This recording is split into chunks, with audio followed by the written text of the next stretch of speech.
Good evening. Good evening. I'm Dror Danai from XJet. With me is Professor Dan Shechtman, head of the scientific board of XJet, and more importantly, the Nobel Prize winner of 2011 in chemistry. Good evening, Professor Shechtman. Good evening. So, how are you doing these days with all the closures and all these limitations? Well, I stay home with my wife, and this is wonderful time, I must say. I have time to fix things at home. I have time to read books. We watch a movie every evening. So keep safe and keep healthy. I wanted to talk today about, not about the corona. I think people talk about the corona enough. I was wondering if you have any insights about the day after the corona, the day when the coronavirus is gone or managed somehow, and trying to understand what would be the new role of our industry, additive manufacturing, 3D printing.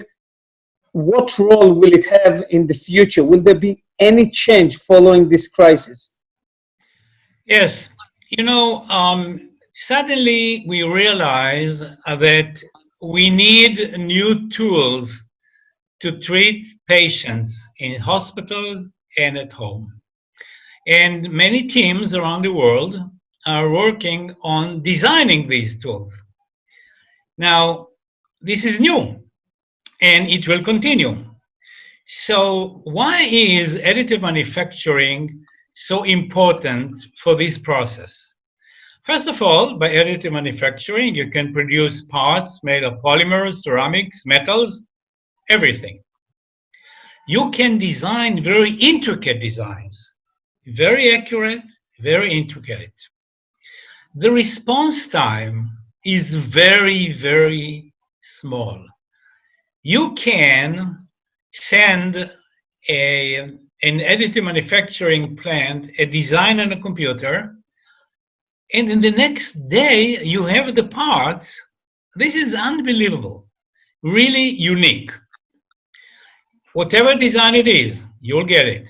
Intricate, accurate. So why don't you prepare for the next crisis? We know that the hospitals do not have enough ventilators. Why don't we now go and buy millions of ventilators so when the next crisis comes, we have it in the warehouse? What is the value of additive manufacturing for the next crisis? Okay. What is the challenge? What can we do with additive to help the world? Well, let's say that you prepare for the next breakout, but then you realize that the lungs is not the problem. It's the kidneys. And now you need dialysis. Oh my God, we need dialysis machines. And we need hundreds and thousands of them. And then you start from scratch again and again. Additive manufacturing is the answer. You cannot stock too large numbers of machines for wars that you fought before. You have to think about the future. The future means that you have to create a situation in which the response time is very, very small and things are done very, very quickly. This is why 3D manufacturing is so important. So the challenge for additive manufacturing and the potential for additive manufacturing to support the next crisis is to produce what is needed in the next crisis rather than solving the old crisis, if I understand you correctly. You don't know what is the next crisis. Exactly. That's the point. You mentioned lung problems. I came with an answer. Next problem, kidneys. And then blood circulation, heart problems. And then you don't know what's going to happen.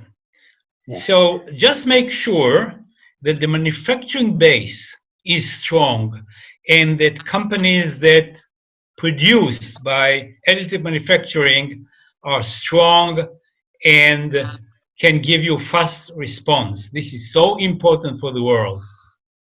So let's conclude the following.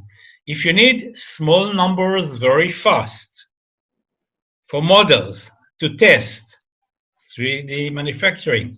If you need a large number of very intricate parts made of polymers, ceramics, metals, very precise, high precision, very intricate parts, it's additive manufacturing.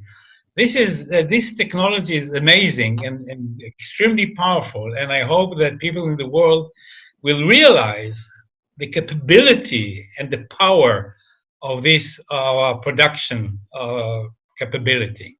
Thank you so much. It's been a pleasure. And if you agree, I'll call you again tomorrow and maybe we'll make another short video. Thank you very much. Stay well and healthy. Stay well. Be healthy. Bye-bye.